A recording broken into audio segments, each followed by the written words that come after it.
नमस्ते। आज हम कक्षा 10 के लिए एक 11 डे स्ट्रेटेजी कोर्स लॉन्च कर रहे हैं। उसके तहत आपको हर एक चैप्टर की आपके टोटल वैसे तो 16 चैप्टर हैं, लेकिन सिर्फ इस बार के लिए 11 चैप्टर ही हैं, जिनमें से क्रम संख्या 1, 2, 3, 6, 7, 9, 10, 12, 13, 15 और 16 ये जो क्रम संख्या के चैप्टर हैं वो ही इस बार आपकी बोर्ड परीक्षा के अंदर आएंगे। तो हम 11 चैप्टर 11 डे स्ट्रेटेजी आपके लिए लेकर आए हैं, जिसके तहत हम आपको पर डे एक वीडियो देंगे। उस वीडियो के अंदर माध्यमिक शिक्षा बोर्ड की एग्जाम 2022 के लिए जो 90% से ऊपर जिनके चांस हैं कि बोर्ड में आ जाएंगे, वो क्वेश्चन हम आपको यहाँ पे बताएंगे और उनका सॉल्यूशन भी करवाएंगे।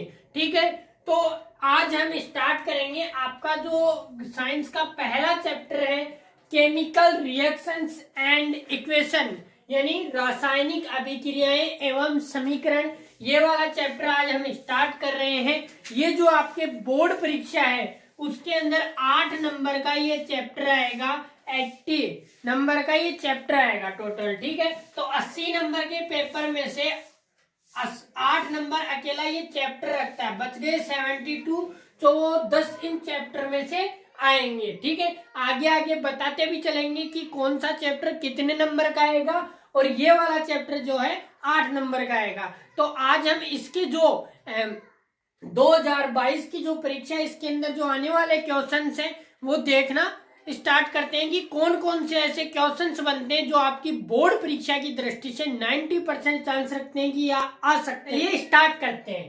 तो पहला हमारा प्रश्न है कि हिट एंड ट्रायल विधि किसे कहते हैं। ये बोर्ड के अंदर आया हुआ प्रश्न है। जब 2-3 साल पहले जब सिलेबस एनसीईआरटी का हुआ करता था तब ये प्रश्न आया भी था बोर्ड में 1-2 बार। और हिट एंड ट्रायल विधि किसे कहते हैं, लेकिन इसको समझने से पहले हमें एक और परिभाषा आती है, कंकाली समीकरण किसे कहते हैं, वो भी आपकी ये भी बोर्ड में आया हुआ क्वेश्चन है। तो एक प्रश्न है कंकाली समीकरण किसे कहते हैं, इसके से पहले ये वाला क्वेश्चन हल करेंगे। तो कंकाली समीकरण किसे कहते हैं, जब भी कोई रासायनिक समीकरण होता है, जैसे ये है मैग्नीशियम की अभिक्रिया जब ऑक्सीजन के साथ करवाई जाती है तो मैग्नीशियम ऑक्साइड बनता है, ये एक समीकरण है। तो ये देखो आपको यहाँ पे दिख रहा होगा, ये एक असंतुलित समीकरण है।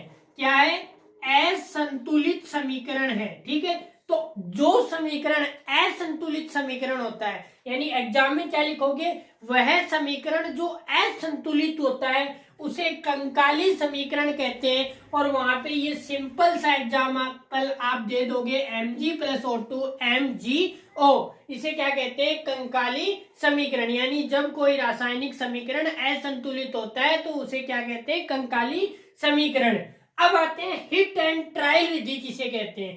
तो देखो इस समीकरण को हमें क्या करना पड़ेगा, संतुलित। तो इधर देखो Mg का कितने परमाणु है, 1, इधर Mg का कितना है, 1, मतलब ये क्या है, संतुलित।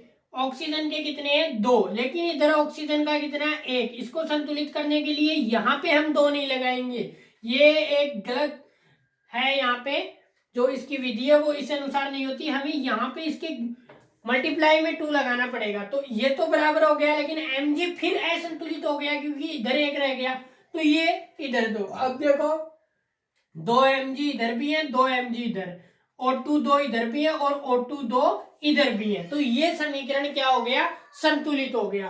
तो देखो हिट एंड ट्रायल विधि किसे कहते हैं, ये जो हमने पूरी प्रोसेस की असंतुलित रासायनिक समीकरण को संतुलित करने के लिए जिस विधि का हम उपयोग करते हैं उस विधि का नाम होता है हिट एंड ट्रायल विधि। समझ गए, कंकाली समीकरण एक वर्ड में याद कर रखें, असंतुलित समीकरण क्या कहलाता है, कंकाली समीकरण। और जब असंतुलित समीकरण को संतुलित करने के लिए जिस विधि का उपयोग किया जाता है या जिस प्रक्रिया का उपयोग किया जाता है उस प्रक्रिया को क्या कहते हैं, हिट एंड ट्रायल विधि। तो आपके यहां से 2 क्वेश्चन बन गए, हिट एंड ट्रायल विधि किसे कहते हैं और कंकाली समीकरण किसे कहते हैं। हमारे 2 क्वेश्चन हो चुके हैं, एक अंकाली समीकरण का, एक हिट एंड ट्रायल विधि का। हमारा तीसरा क्वेश्चन है जो मोस्ट इंपॉर्टेंट है, वो क्वेश्चन है संयोजन और वियोजन अभिक्रिया के अंदर अंतर लिखिए। ठीक है, तो संयोजन और वियोजन अभिक्रिया के लिए आपको अंतर लिखना है। तो आपको सबको पता है कि संयोजन का मतलब क्या होता है, संयोग करना यानी जुड़ना, या इसे इंग्लिश में कहते हैं एडिशन रिएक्शन। ठीक है, वियोजन यानी टूटना। तो ये भी आप सबको पता है, इस अभिक्रिया का इधर वाला भाग कहलाता है अभिकारक रिएक्टेंट और इधर वाला भाग कहलाता है प्रोडक्ट, हिंदी में उत्पाद। तो संयोजन अभिक्रिया की परिभाषा होती है जब कोई 2 या 2 से, अब देखो यहाँ पे 2 है, तो 2 या 2 से अधिक अभिकारक मिलकर एकल उत्पाद का निर्माण करते हैं तो उसे क्या कहते हैं, संयोजन अभिक्रिया। ठीक है, आप कैसे लिखोगे एग्जाम के अंदर बीच में एक लाइन खींचोगे, इधर आप लिखोगे संयोजन, ठीक है, और इधर आप लिखोगे वियोजन। एक बात आप यहाँ पे ध्यान रखना, आप किसी भी सब्जेक्ट की एग्जाम दे रहे हो, चाहे सामाजिक की दे रहे हो, विज्ञान की दे रहे हो, या संस्कृत की दे रहे हो, या कोई एनी अदर सब्जेक्ट की दे रहे हो, तो जहां भी आपसे डिफरेंस पूछा जाए, अंतर पूछा जाए, वहां पे आपको पेज के बीच में लाइन खींचनी है और इधर दोनों तरफ उनका नाम लिखना है जिनके बीच में अंतर पूछा गया है आपसे, फिर अंतर करना है। तो आप पहले लाइन खींच के इधर लिखोगे कि जब 2 या 2 से, यानी इसकी पूरी परिभाषा आप लिख दोगे, जब 2 या 2 से अधिक अभिकारक मिलकर एकल उत्पाद का निर्माण करते हैं तो उसे क्या कहते हैं, संयोजन अभिक्रिया। फिर इधर आप वियोजन के अंदर लिखोगे, वियोजन का मतलब क्या होता है, टूटना। इधर आप लिखोगे जब 2 या 2 से अधिक, इधर आप क्या लिखोगे कि एकल अभिकारक, क्या करेगा, एकल अभिकारक मिलकर 2 या 2 से अधिक उत्पाद के अंदर टूट जाता है तो उसे क्या कहते हैं, वियोजन अभिक्रिया। ठीक है, एक अंतर ही हो जाएगा। एक अंतर आप लिखोगे उदाहरण का, ठीक है, क्या लिखोगे, जैसे यह अभिक्रिया है सिंपल सी ऑक्सीजन की, ठीक है, या ऑक्सीजन की अभिक्रिया, या आपसे ये पूछा जा सकता है कि कोयले के दहन की अभिक्रिया लिखिए, कोयले के दहन की अभिक्रिया लिखिए, तो भी यही अभिक्रिया आती है। कार्बन प्लस ऑक्सीजन क्या बना लेता है, CO2। जब कोयले को आप घरों में आजकल, जैसे अभी सर्दी का मौसम है थोड़ा, तो आप अंगीठी लगाते हो, अंगीठी में कोयला रखते हो, कोयला जल के धीरे धीरे किसमें फैलने लगता है, CO2 बनाने लगता है ऑक्सीजन की प्रेजेंस में। और जब आप इसको क्या कर लेते हो, जब आप इसको बंद कमरे में रख लेते हो, और हमारे शरीर में एक तत्व पाया जाता है ब्लड के अंदर Hb, ये एक्स्ट्रा ज्ञान मिल रहा है आपको, Hb, ये CO2 से यदि क्रिया कर लेता है तो ये बना लेता है कार्बन मोनोऑक्साइड। क्या बना लेता है, कार्बन मोनोऑक्साइड। ठीक है, कार्बन मोनोऑक्साइड, ठीक है, कार्बन मोनोऑक्साइड बना लेता है, जिससे व्यक्ति की मृत्यु भी हो सकती है। तो जब भी अपने घर में अंगीठी लगाएं, कमरा खुला रखें या ऐसा कोई खिड़की दरवाजा रखें जिससे कि बाहर की ऑक्सीजन और कमरे की अंदर की जो गैसेज है वो एक दूसरे से एक्सचेंज कर सकें। ठीक है, नहीं तो जो अंदर व्यक्ति बैठे हैं उनको खतरा पैदा हो सकता है। तो ये बात हो गई। तो यहाँ पे आपसे यदि पूछा जाए कि कोयले की दहन का समीकरण लिखिए तो आप ये समीकरण लिख के आओगे। तो यहाँ पे आप संयोजन का ये वाला एक उदाहरण लिखोगे, फिर एक वियोजन का उदाहरण लिखोगे। Calcium carbonate calcium oxide plus CO2 के अंदर टूट जाता है, और ये आपका 2 नंबर का क्वेश्चन कंप्लीट हो गया। इससे छोटे क्वेश्चन आएंगे इस चैप्टर से, 1-1 नंबर 2-2 नंबर के क्वेश्चन आएंगे, लास्ट 2 नंबर के क्वेश्चन आएंगे। ठीक है, हमारा नेक्स्ट 4th नंबर का क्वेश्चन है उष्माक्षेपी और उष्माशोषी अभिक्रिया के अंदर अंतर लिखिए।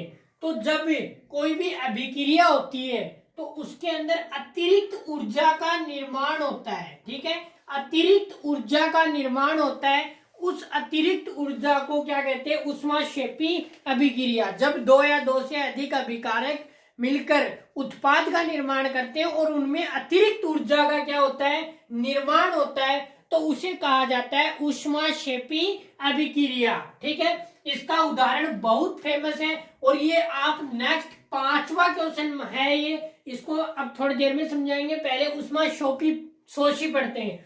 इसमें क्या होता है कि जब कोई अभिक्रिया संपन्न हो रही होती है, जब अभिकारक मिलकर उत्पाद का निर्माण कर रहे होते हैं, तो अभिक्रिया में उपस्थित ऊर्जा पर्याप्त नहीं होती, वहां पर अतिरिक्त ऊर्जा की आवश्यकता होती है।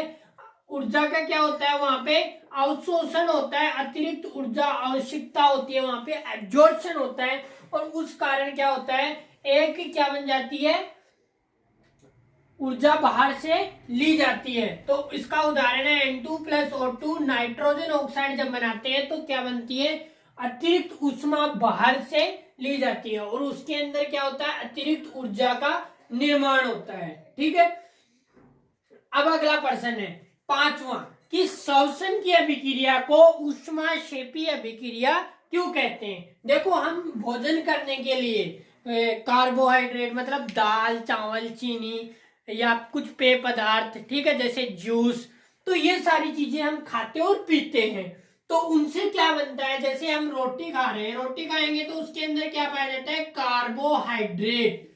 ठीक है, कार्बोहाइड्रेट पाया जाता है, और ये कार्बोहाइड्रेट हमारे शरीर में जाने के बाद किसके अंदर टूट जाता है, ग्लूकोज के अंदर टूट जाता है। किसके अंदर टूट जाता है, ग्लूकोज के अंदर टूट जाता है, और ग्लूकोज से हमारे शरीर में उपस्थित ऑक्सीजन क्रिया कर लेती है, और क्रिया करने के बाद ये कार्बन डाइऑक्साइड, जल और ऊर्जा का क्या कर लेती है, निर्माण कर लेती है।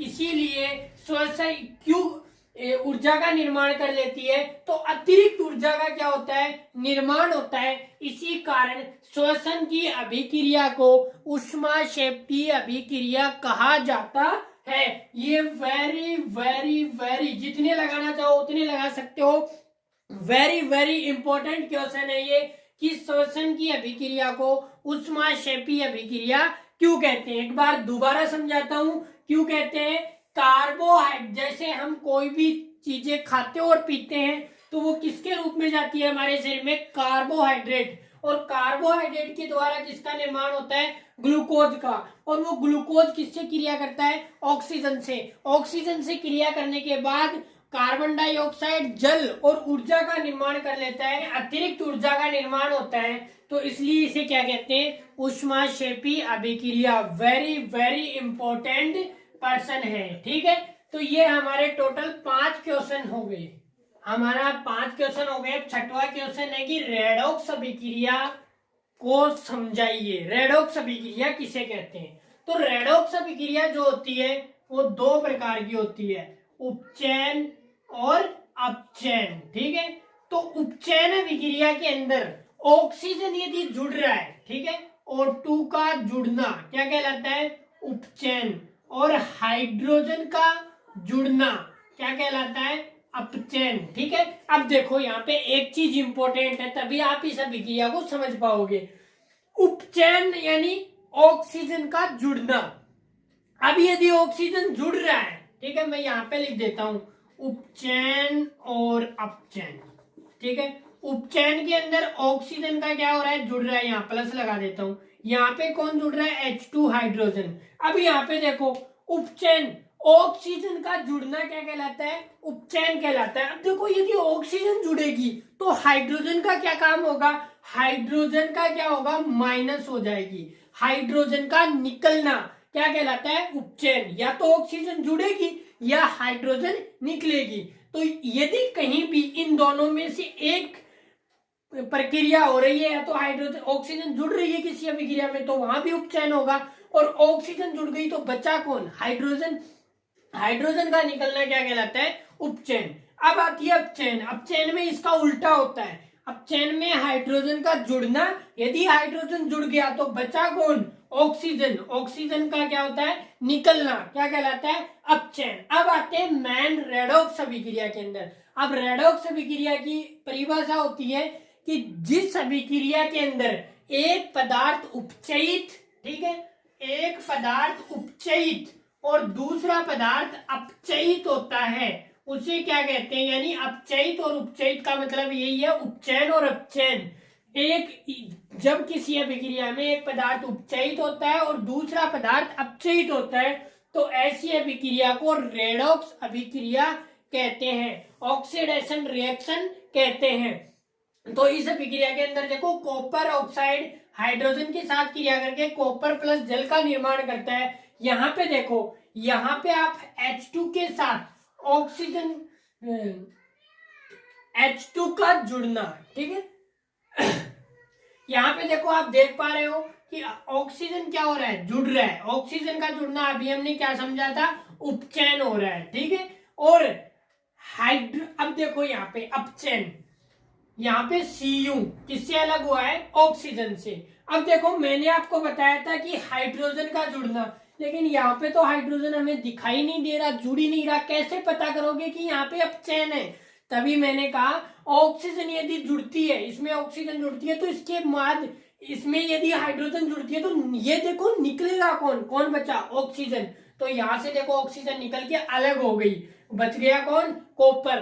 तो इसे कहते हैं अपचयन अभिक्रिया। यदि हाइड्रोजन जुड़ रही है तो क्या हो रहा है, उपचयित। यदि हाइड्रोजन निकल रही है, सॉरी ऑक्सीजन निकल रही है या हाइड्रोजन जुड़ रही है तो क्या हो रहा है, अपचयित। और इस अभिक्रिया को, इस प्रोसेस को कहते हैं रेडॉक्स अभिक्रिया, ठीक है। अब देखो इस जो लेसन है इसके लास्ट 2 पॉइंट बचते हैं हमारे पास, एक बचता है संक्षारण और एक बचता है विकृत गंधिता। ये दोनों, इसमें देखो मैं आपको बता दूं, इनके अंदर अंतर भी पूछ सकता है और इनके अंदर 3 अलग अलग प्रकार से प्रश्न पूछ सकता है, ठीक है। 3 अलग अलग प्रकार से कैसे पूछेगा, सबसे पहले वो पूछेगा कि संक्षारण और विकृत गंधिता में अंतर लिखो। दूसरा वो ये पूछ सकता है, ठीक है, एक तो अंतर का हो गया। दूसरा वो ये पूछ सकता है कि लोहे पर कलर या पेंट क्यों किया जाता है, ठीक है, ये पूछ लेगा। और तीसरा क्वेश्चन वो ये पूछेगा कि मिठाइयों पर, ठीक है, मुंह में पानी आ गया ना, मिठाइयों पर एल्यूमिनियम की पन्नी क्यों लपेटी जाती है। तो ये वो 3 क्वेश्चन पूछ सकता है, इनमें अंतर और ये 2। तो तीनों का जवाब लगभग इनका अलग अलग है, इसका सेम है। इसके अंदर क्या लिखोगे कि जब कोई धातु की धातु जो होती है वो क्या होती है, नमी या मिट्टी के संपर्क में आने पर उसके ऊपर एक लालिमा युक्त परत छट जाती है, ठीक है, जैसे लोहे पे, तो उसे क्या कहते हैं, जंग लगना। और उस जंग लगने की प्रक्रिया को क्या कहते हैं, संक्षारण हो जाती है, वो संक्षारित हो जाती है और फिर, ठीक है, संक्षारित हो जाती है। पहला आप अंतर ये लिखोगे। दूसरा अंतर अब इसमें लिखोगे पहला, कि जो मिठाइयां होती हैं वो मिठाइयां बाहर जैसे नमी हो गई या किसी भी तरह से खराब होने से बचाने के लिए बाहर नमी युक्त में क्या होने लगती है, खराब होने लगती है, वो क्या हो जाती है, विकृत गंधित हो जाती है, ठीक है, गंधित हो जाती है। अब आप उसके उपाय लिखोगे। इसमें क्या करोगे कि हम उन पे क्या कर देंगे, पेंट कर देंगे या कलर कर देंगे तो संक्षारण से बचा जा सकता है। इस पे आप कर दोगे कि हम उन पे एल्यूमिनियम की परत चढ़ा देंगे जिससे संक्षारण से बचा जा सकता है। तीसरी आप कर दोगे यहाँ पे इसका जैसे एक हानि लिख दोगे कि यदि संक्षारित हो गई तो बड़ी बड़ी, जैसे लोहा कहाँ यूज होता है, बड़ी बड़ी भवन बनाने में, रेलवे पुलिया, मेट्रो पुलिया बनाने में, तो आप यहाँ पे लिख दोगे कि जैसे कोई पुलिया बन रहा है तो वहां पे यदि हम संक्षारित हो जाती है इस प्रकार से तो जान माल को भी नुकसान पहुंच सकता है। और इसके अंदर कि यहाँ पे खाने पाने की चीजें खराब हो सकती हैं जिस कारण लोगों के तबीयत खराब हो सकती है। तो ये आप लिखोगे 3 अंतर, ठीक है, एक एक आप इनके उदाहरण लिख दोगे, ठीक है। जैसे वहां पे लिख दोगे कि बर्फी का खराब होना, ठीक है, यहाँ पे आप लिख दोगे लोहे पे जंग लगना, जो चांदी होती है उस पे भी लालिमा युक्त परत चढ़ना, तांबे पे लालिमा युक्त परत चढ़ना। अब दूसरा क्वेश्चन है, लोहे पे कलर क्यों किया जाता है, संक्षारण से बचाने के लिए। तो वहां पे आप लिखोगे लोहे पर कलर न कर लोहे पर कलर इसलिए किया जाता है क्योंकि संक्षारित होने से उसे बचाया जाता है। और मिठाइयों पे एल्युमिनियम की पन्नी विकृत गंधीता से बचाने के लिए। तो संक्षारण के अंदर जंग लग जाती है लोहे पे, ठीक है, जो लालिमा युक्त होती है। चांदी पे काले रंग की परत चढ़ जाती है और तांबे पे जो है हरे रंग की परत चढ़ जाती है। इसे क्या कहते हैं? जंग लगना। और इनको किससे कलर करके हम बचा सकते हैं। तो हमारे आज है ना टोटल 8 क्वेश्चन हो गए इस चैप्टर के और 8 ही नंबर का ये पार्ट है जो मैंने वेरी इंपॉर्टेंट क्वेश्चन थे वो उठाए हैं। इसमें से आप जो श्वसन की अभिक्रिया को ऊष्माक्षेपीय अभिक्रिया क्यों कहते हैं, रेडॉक्स अभिक्रिया क्यों कहते हैं, इनको कंठस्थ याद कर लेना। ये वेरी इंपॉर्टेंट क्वेश्चन है क्योंकि ये पिछले इनके आने के जो है पूरे चांस होते हैं। तो मिलते हैं हम लेसन नंबर 2 के साथ कल। तब तक के लिए आप अपने दोस्तों के साथ इस वीडियो को शेयर कीजिए, चैनल को सब्सक्राइब कीजिए, लाइक कीजिए। जय हिंद।